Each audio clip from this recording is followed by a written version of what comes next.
Well, good morning again. I'd like for this to be very informal, and we'll just go through as many tracings as we can. And if we get near the end and we haven't made it through, I'll be happy to answer and change the order so we do address your questions. The first tracing here you've seen before, and this is a patient with dextrocardia, again showing the inverted P and QRS in one, upright in R, but here with the precordial pattern that is reversed. Just to prove to you, this is his electrocardiogram with dextrocardia, and that's in the differential, of course, with limb lead reversal, which you've seen before as well. All right, so let's just go ahead. This is a tracing. You've seen a couple varieties of this, but let's just go ahead. This is a tracing. You've seen a couple varieties of this, but a very important tracing of hypokalemia with prominent U waves, which you can see actually the prominence here. All of this is a U wave. You can tell by looking at lead V3 where we can see a distinction of the T and the U wave. And if you take that interval and bring it over here, you see these are all U waves. So diminution of the T wave, prominent U wave, and in fact ST segment depression can be part and parcel as well. This is hypokalemia. So sinus bradycardia, prominent U, hypokalemia. And I would also put prolonged QT, even though it's really the prolonged QTU. There's no way you could tell with absolute assurance. Okay. I'll let you look at this one for a second.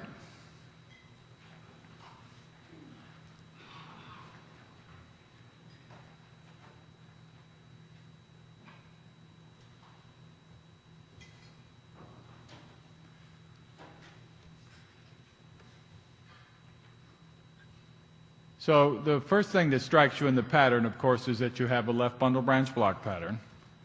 But then you're struck by the fact that you have group beating. And we've talked about the differential diagnosis for group beating. It can include non-conducted APCs. It can include sinus pause or exit block. It can be caused by, as I say, the non-conducted APCs, or it can be caused by Winky block. And I told you the most important thing you want to do is look for the P to P interval. You do see a P here, and I think there's one there, and here, and here, and here. And if you take your calipers and march that through, you'll see that those P waves are regular, and they're marching in throughout the QRS pattern, and the PR is getting progressively longer until there's a non-conducted beat. So the answer here is a Mobitz 1 AV block with a left bundle branch block pattern. This is a very common pattern here where the P wave becomes hidden in the preceding T wave because of the PR prolongation. But if you can clearly see the distortion of the T wave from that P wave. And you need to look in several leads until you can see the one where it occurs most clearly, and then you can monitor it and march it through. Okay?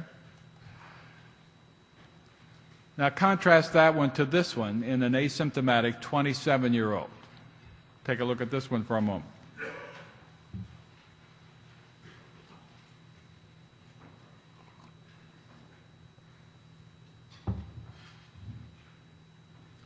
This patient also has group beating, 2, 2, 2.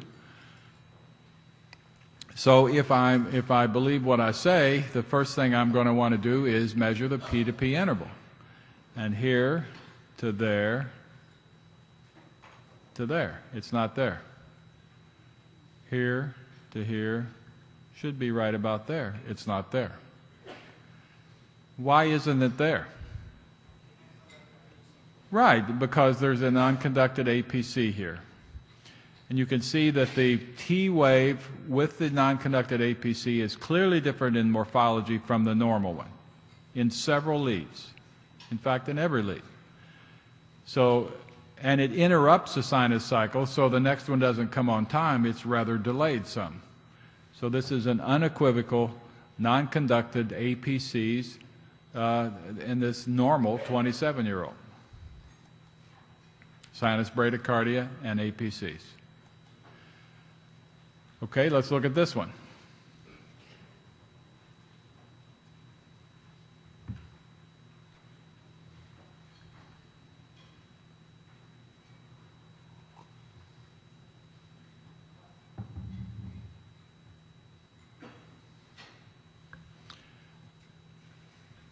Pattern, of course, is a left bundle, correct?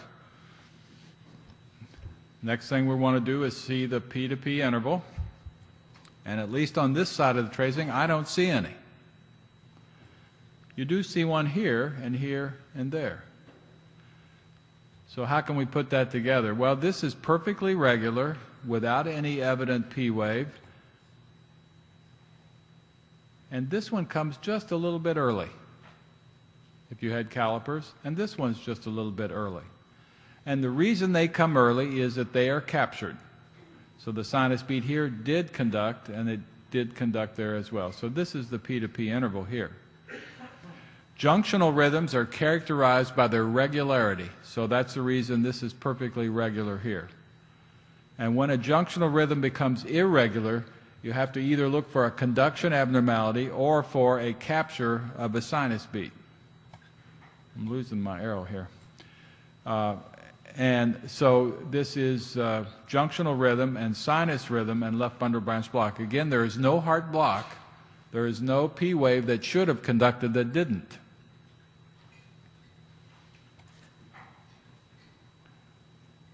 Any questions about that one? That's a very important concept, and would predict there will be a very similar tracing of a junctional rhythm that is accelerated, then it is interfering with conduction from the sinus. Okay, we'll move on to number 7. I'll let you look at this one for a moment.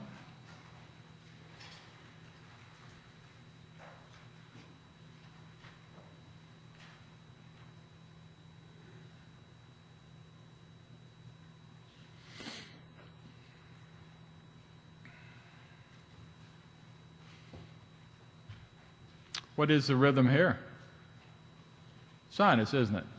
And again, for some reason I was fascinated when I put this one in here about the relationship of the P wave to the T wave again. The P is buried in the T because of first degree AV block.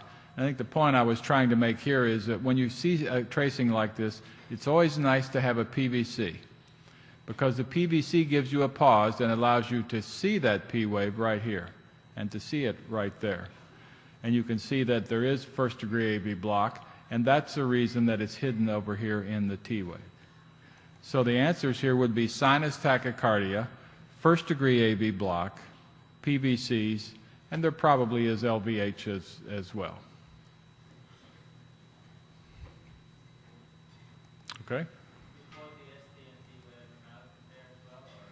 I put ST secondary to LVH. Have to admit it's not the most prominent of voltage, and there's no left axis, and you cannot see clearly that there's left atrial abnormality, so probably stretching it a little bit, but it just has the characteristic appearance of LVH, and so that's what I would put. Could not hear that, I'm sorry. I don't see any aberrantly conducted beat. These are PVCs. I'm sorry? Yeah, there frequently is. There's AV dissociation in most PVCs. That's why you have a compensatory pause. You'll notice that, if I can get my pointer to work here, the P wave is right here.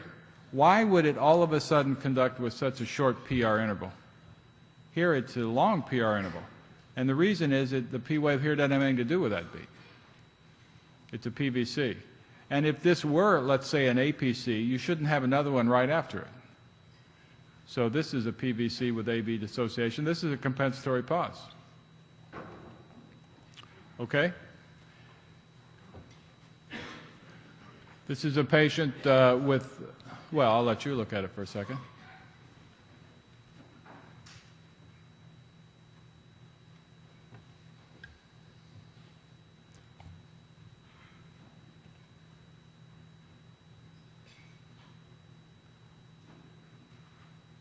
So right bundle branch block, left axis or left anterior fascicular block, and this beat right here, which we'll come back to in a moment. So all I really wanted you to do here in terms of the testable points is just to recognize the right bundle and the left anterior fascicular block and the first degree AV block. That was the main thing. It turns out that there is this funny beat here, which if you look in V1, looks like it's comparable morphology as a conducted beat, but if you look at the axis and the other leads, you can see it clearly is not, and it actually is a PVC arising from the left ventricle, so it has a right bundle morphology similar to the sinus rhythm in V1, but only in V1. But the testable thing here is right bundle, left anterior fascicular block, first degree AV block. Could not hear you. Poor R wave progression? There is poor R wave progression. Of course, there's no answer for that on the answer sheet. You can say that you write it in the margin. I don't think it'll do you any good. It's the vagaries of their answer sheet. I wish it were better, but that's what it is. Okay, let's look at this one, and a 55-year-old woman with pneumonia.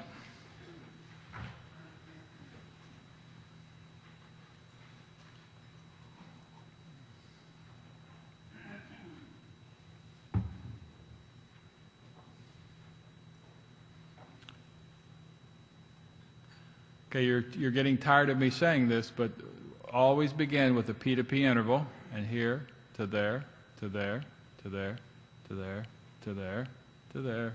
So it's perfectly regular, isn't it? Through here. But the QRSs are certainly irregular. So if this is PR, PER, PER, and block, so this is a Mobitz 1. This is some sort of atrial tachycardia with Winky-Bach block, right? And then what's this beat right here? Sorry? It's aberrancy. This is an Ashman beat. Long, short, right bundle. Long, short, right bundle. Occurs repetitively. Those are Ashman phenomena because of the cycle length variability. So this is an atrial tachycardia with aberrancy and the Mobitz 1 AV block. What I really would want you to do to get full credit is to say there's atrial tachycardia with Mobitz 1 AV block. The aberrancy here is kind of cute, but it's really not fundamentally important to the tracing or the management of the patient. I still would put it.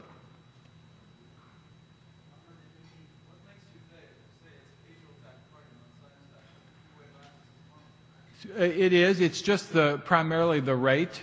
The rate would, yeah, pretty, yeah. There's no way I could tell with absolute certainty. In someone with pneumonia, maybe on suppressors or something, it could be sinus tachycardia, and I wouldn't take away from you saying that. Either one would probably be acceptable. It's a good point. Okay, next one. This is one that will not be on the ECG part of the test, but it's a pattern I wanted to show you because it could certainly be in the case management studies part of the test. If you just look at the tracing alone, you're struck by the fact that there's low voltage on the limb leads. There is an abnormal left axis, and there are findings consistent with anterior myocardial infarction, right? Q-wave myocardial infarction. In fact, this is a patient with amyloid, and the characteristics of amyloid are just these. There frequently is low voltage. There frequently is an abnormal axis from conduction abnormality, and there often can be simulated infarction either anterior or inferior. So in the appropriate case management section, this tracing would be consistent with amyloid. In fact, it's pretty characteristic. Now, if you were just going to code this, I would call it atrial fibrillation, left anterior fascicular block, and anterior septal MI with low voltage. but they wouldn't put this one on the ECG exam part. It would be in the case studies.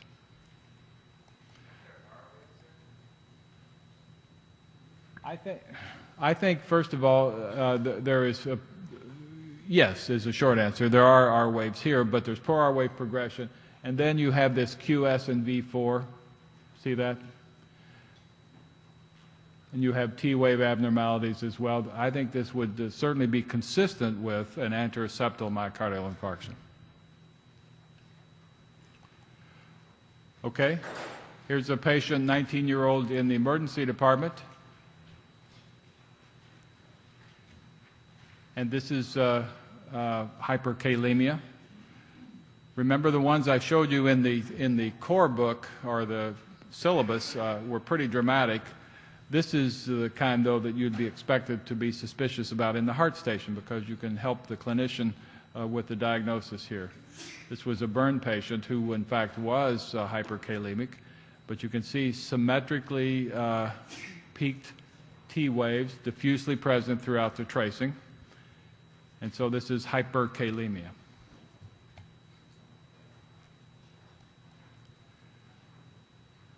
Number 12, I'll let you look at this one.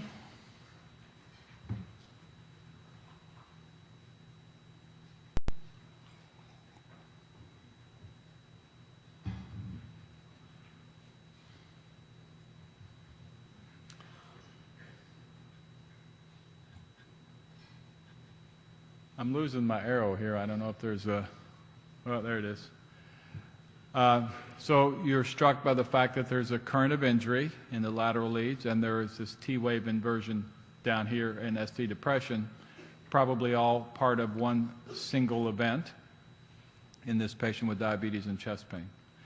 And so the most important thing for me to put here would be to recognize that this is an ST segment elevation, lateral myocardial infarction. You could put ischemia because you have these associated inferior changes, and they're not classically associated as a reciprocal of a high lateral. But this probably represents an inferior lateral event. The most important thing is to recognize this kind of ST segment elevation. They're not all the big concave or convex ST segments, as you know well. So that's the main point there. Sorry? V1? V1 actually doesn't go beyond what a normal V1 can look like. So I don't see anything diagnostic there. I don't see an upright T wave like you might see with posterior. I don't see any ST depression as you might see with a posterior injury. So I would just call this a lateral. It's really probably an inferior lateral, but for purpose of the test, it's a lateral ST segment elevation.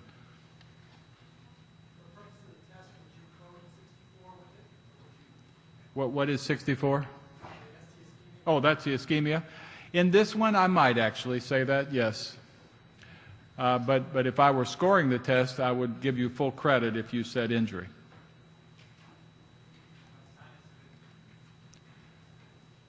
You can put that. It would be scored a 0. Wouldn't help you or hurt you.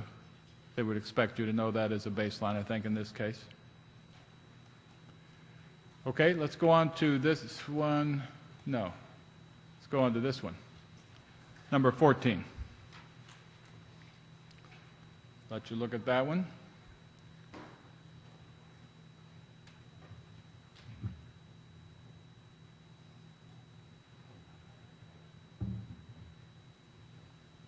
This one, pretty classic and standard tracing. You've seen many of them.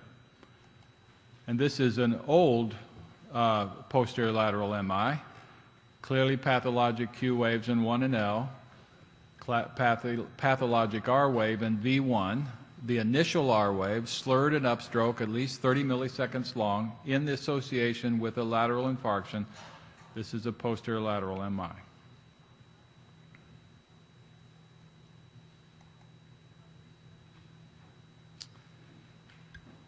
All right, let's look at this one.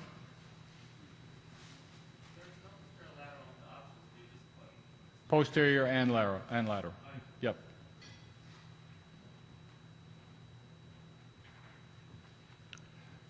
All right, number 15. What strikes you about this one?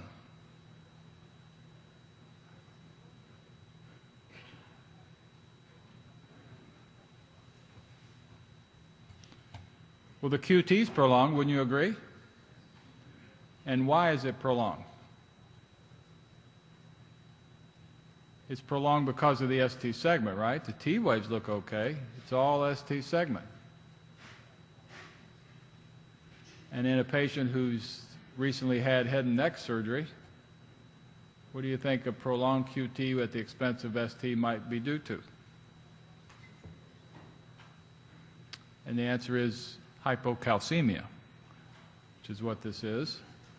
Prolonged QT at the expense of the ST segment, in this setting, hypocalcemia. Okay? We've seen several of these, so I'm not going to even look at that one. It's in your book, and that's the control. Let's go to this one.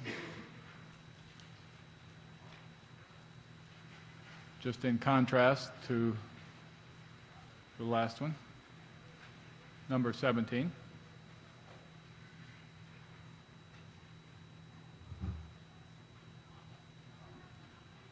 Think the QT is prolonged in this case?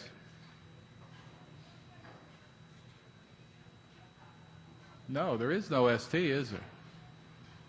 You go right from the QRS into the T wave. And so this is a hypercalcemia.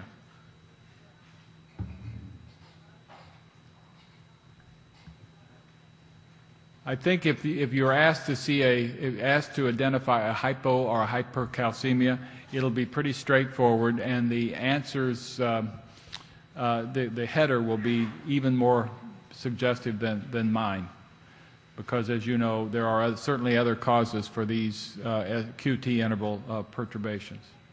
But in this setting, that's what this one is.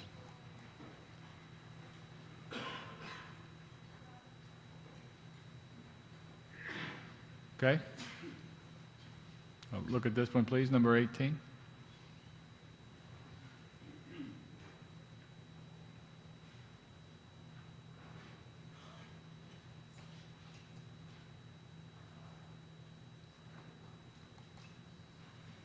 This is an atrial flutter, seen most prominently perhaps here, with 2-to-1 conduction.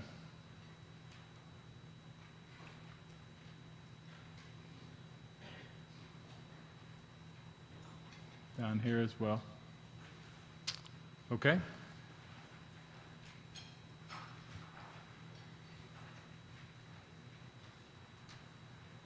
This also would not be on your answer, would not be on your test in terms of the ECG portion, because this answer is not on your answer sheet. But again, in the appropriate setting, this is an ectopic atrial rhythm.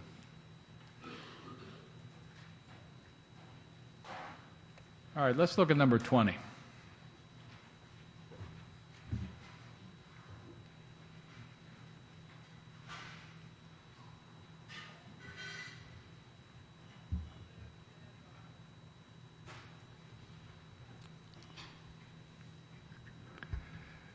This is a tough one without taking out your calipers, and it was just designed to make that point that you will have electronic calipers. You may be asked to do these kinds of things. What you see if you begin by going to the P-to-P interval is that there is a sinus tachycardia, but there also appears to be an independent rhythm of the QRS at a different rate. And so what this really represents is the coexistence of junctional tachycardia and sinus tachycardia. And as you know, junctional tachycardia not at all uncommon after open heart surgery, particularly as people are being warmed up. And that's what this is. There's, again, no heart block. All of the P waves that should have conducted do, but others at other times are interfered with by the junctional rhythm. You could. It's just that the dissociation is not persistent enough for me to put it. It would certainly be reasonable to put it as well. Yeah. I think the important thing is to recognize you'd have both rhythms going on at the same time. All right.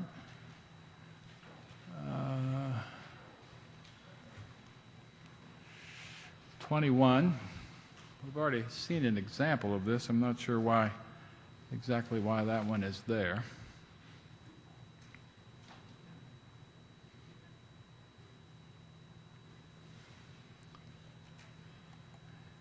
And so there is an atrial tachycardia. Or again, I could not exclude a sinus tachycardia pretty fast. Atrial tachycardia, 2-to-1 conduction, some nonspecific ST segment changes. This one again looks like digitalis, doesn't it? But this patient's not on digitalis.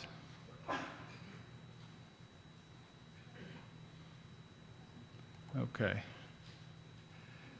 This is one that, again, would not be on the ECG test part of it, but is certainly fodder for the case management ones. So take a look at this pattern.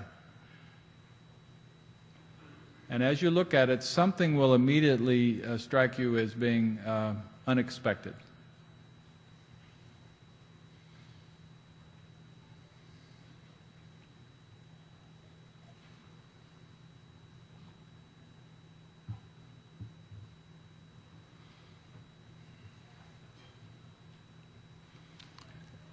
Well, let's take it a step at a time. You have this R wave up here in V1, and you have an S1, S2, S3 pattern over here, right? An indeterminate rightward axis. So the rightward axis suggesting RVH, but what's the unexpected finding?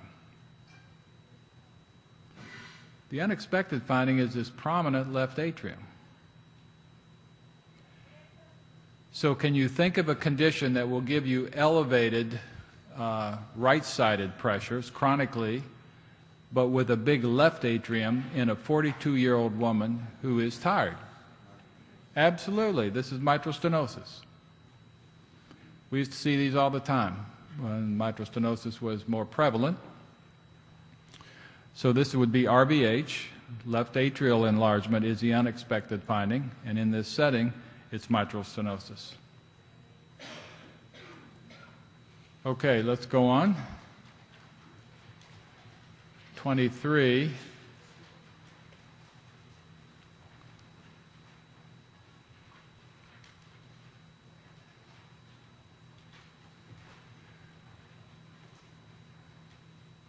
'23 is a more classic RVH, correct? Again, R greater than S, 5 millimeters, right axis, right atrial abnormality. And so this is just RVH. Oh, there also is prolonged QT. One of the points here is to not just focus on the obvious. Be sure you look at the entire tracing. This is a prolonged QT as well.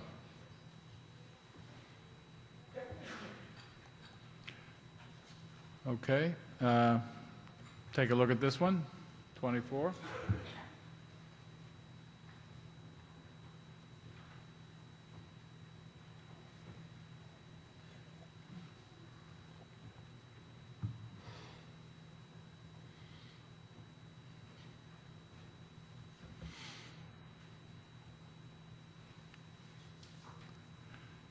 And it's complete heart block.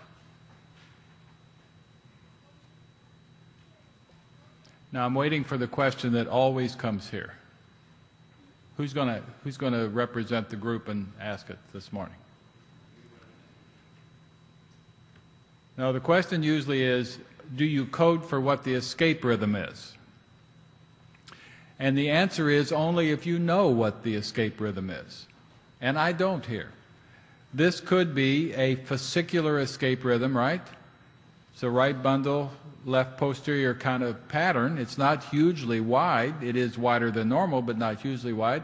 This could be a fascicular escape, therefore a ventricular escape. Certainly going that slow, I think that's the most likely thing. But in a 91-year-old, this could be a guy who had pre-existing right bundle and left posterior fascicular block, and he could have block at the AV node and this be a junctional escape with his pattern. So without knowing his past pattern, without seeing any conducted beats, without seeing a markedly prolonged QRS, I can't tell. So all I can say on this particular case is complete heart block. Now in the heart station, you would add a little paragraph on there and describe what you see and what you think, but you can't do that on the test. Yes, sir? Sorry?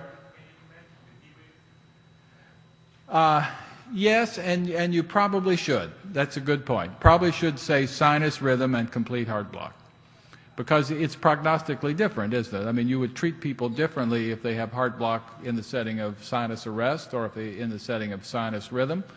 So it would be certainly appropriate to put that on as well. But you get the full credit for saying complete heart block.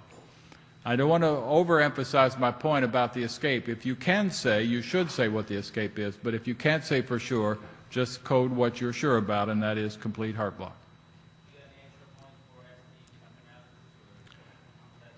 No, I don't think so.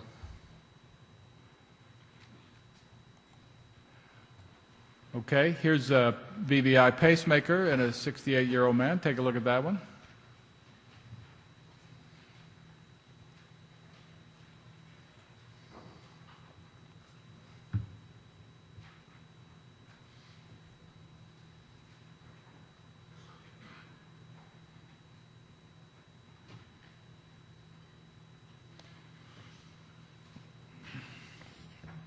Pacemakers are so complex these days, and without knowing, without being able to interrogate them, it's so difficult to make any scalar electrocardiogram diagnoses. I don't know that you'll see any on there, but nonetheless, here's one.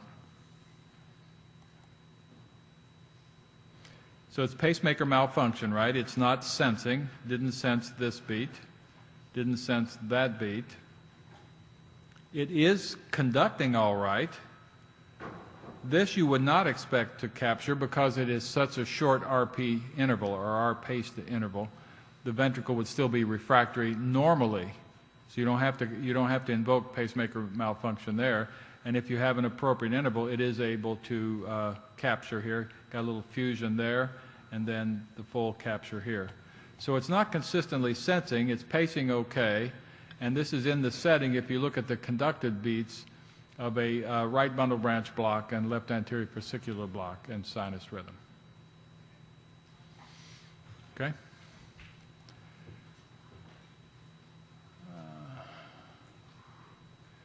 All right, 27.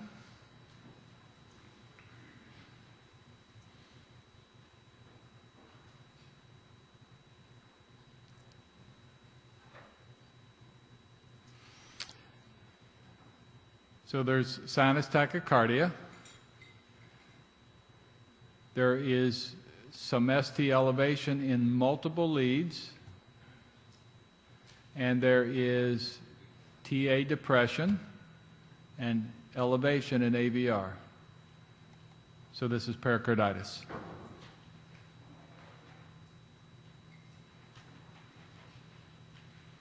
Here, the TA depression is even more prominent than the ST elevation, but both are present. Pericarditis. 28.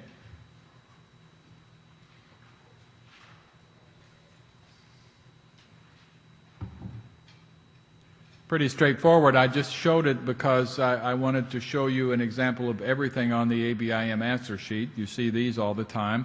This is just an accelerated idioventricular rhythm. And you have a fusion here and probably a full capture here with the first degree AV block. So all I would want you to say is sinus rhythm and AIVR.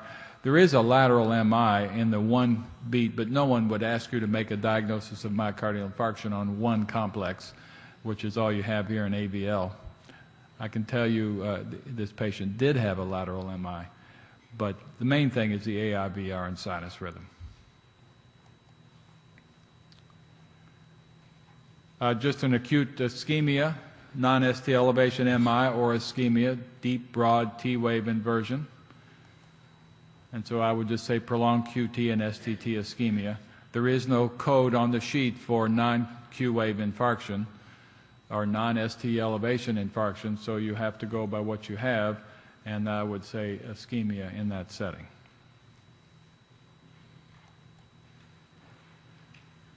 let's go on. Let's look at this one, 31.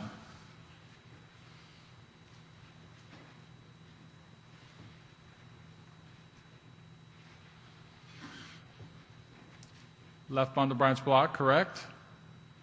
What else?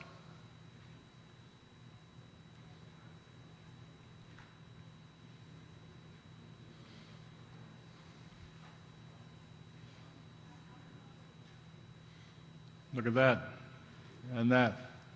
This is an acute current of injury in the setting of left bundle. Remember, we got to be very careful in the precordial leads because that ST elevation is part and parcel of the left bundle. Here we're more worried when we see ST depression or T-wave inversion as a primary T-wave change of ischemia or infarction. But in leads that are prominently R-wave, ST elevation is not expected and can be a superimposed primary change and identified as a current of injury. So either in 2-3 and AVF or 1 and L, we could identify it there. You actually see a little bit over here laterally as well. So this is sinus rhythm, left bundle, and ST segments indicative of injury.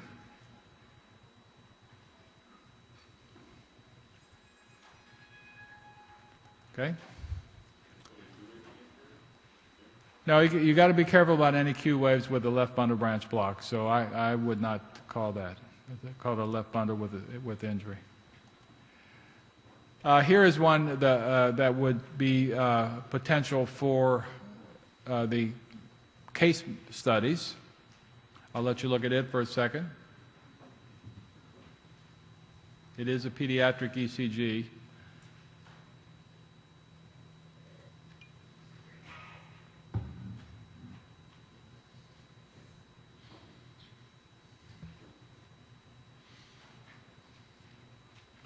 You're struck by the right atrium, aren't you?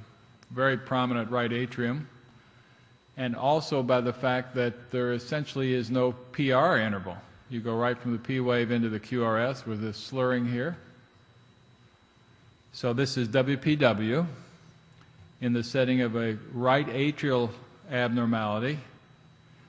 And the WPW is a sort of a pseudo left bundle kind of pattern.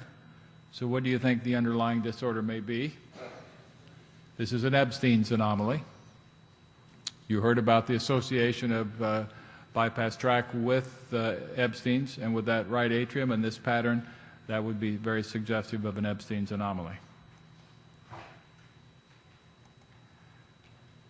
All right. I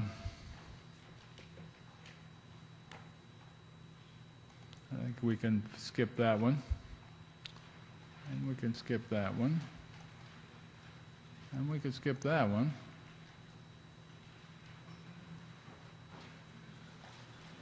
And we can skip that one. Let's go to this one, number 38. I wanted to mention this as well because it is a pattern that you've heard referred to in this course for the case studies, not the ECG exam itself. Striking voltage in V1 and striking lack of voltage or Q waves in 1 and AVL. In a 19-year-old sitting in a wheelchair, this is a characteristic pattern of muscular dystrophy. Duchenne's muscular dystrophy, where you get this involvement primarily of the posterolateral part of the heart by the dystrophic process. And so you get this loss of vectors in the lateral, and you get this big R wave posteriorly. This is an example, one of the commonly cited examples of neuromuscular changes on the electrocardiogram. So in terms of some disorders where clinical correlations would be important, we've talked about amyloid with decreased voltage, abnormal axis, conduction abnormalities, and pseudo anterior and inferior infarctions. Duchenne with the marked R wave in V1 and the Q waves in the lateral leads. I didn't mention sarcoid. Sarcoid, as you know, affects conduction greatly in many of these patients. So both intraventricular conduction and AV nodal conduction and can give rise to Q waves. And a myotonic dystrophy, you'll recall, can also result in conduction abnormalities and need for pacemaker because you get this fibrosis of the entire conducting system with myotonic dystrophy. So those are kind of testable questions that I would at least keep in mind.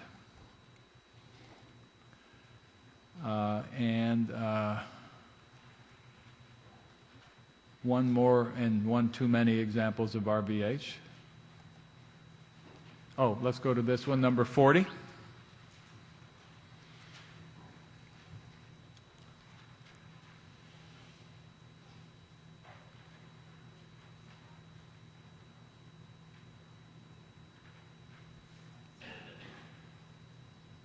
Pretty clear to everyone that this is a acute inferior myocardial infarction.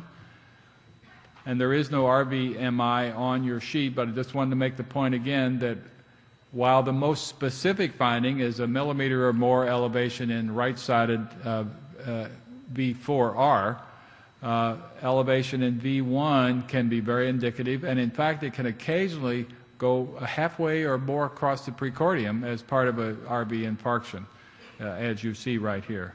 So this one would be acute MI, and then in a testing, in a case management setting would be also an associated right ventricular infarction. Sorry? I couldn't hear what you said. Yeah, again, for the test I probably would, but certainly the word acute means that, and so you would get full credit, I'm very confident, just by saying inferior MI acute. But yes, I'm compulsive like you, and I'd probably put it on there.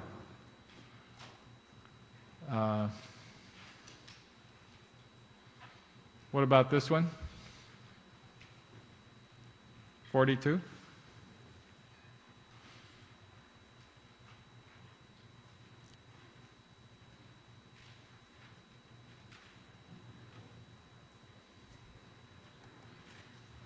Normal. Don't be afraid to have a normal. This is early repolarization. You could either put normal variant or you could put normal. You get full credit for either. And this one, I think, is the last one.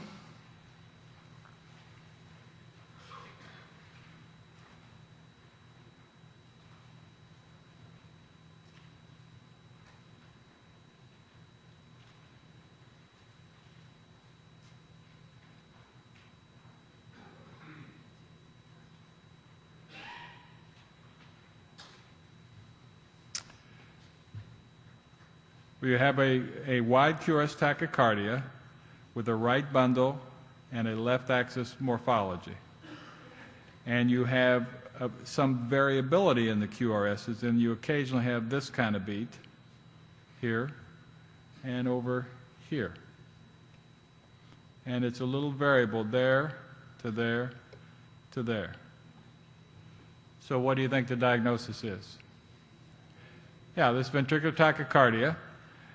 There is AV dissociation, and there are occasional capture and the fusions, and that's a reason that this doesn't look exactly the same as that, or that, or that. It's variable degrees of competing conduction of the ventricle from the VT and the conducted impulse. So this is ventricular tachycardia. Not horribly that wide, and certainly not horribly aberrant in its appearance, but nonetheless, this is VT because of the presence of fusions and captures. Okay, now I left about 5 or 10 minutes in case there are questions or things I didn't talk about that you would like to talk about.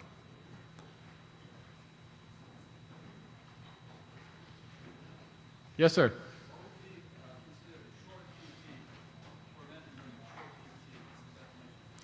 As you know, there's some controversy about what the exact would be, and I think in terms of the test, if it was something you were expected to recognize, it would be dramatically short.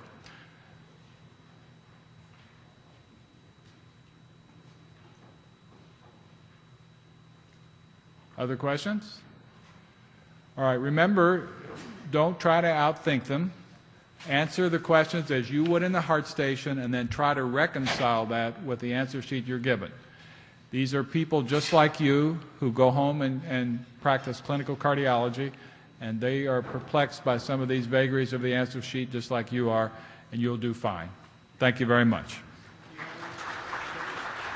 Oh, there was one more?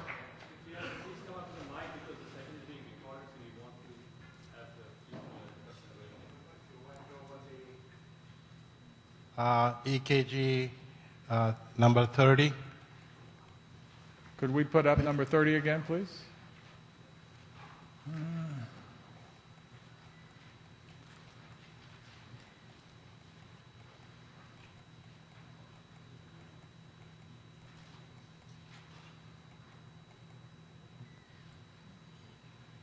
Okay, this was just to make the point that this is not a non-specific ST wave change. When you have a biphasic like that with a symmetrically inverted T wave, this is ischemia. This is not non-specific ST change, particularly in a patient who's having symptoms.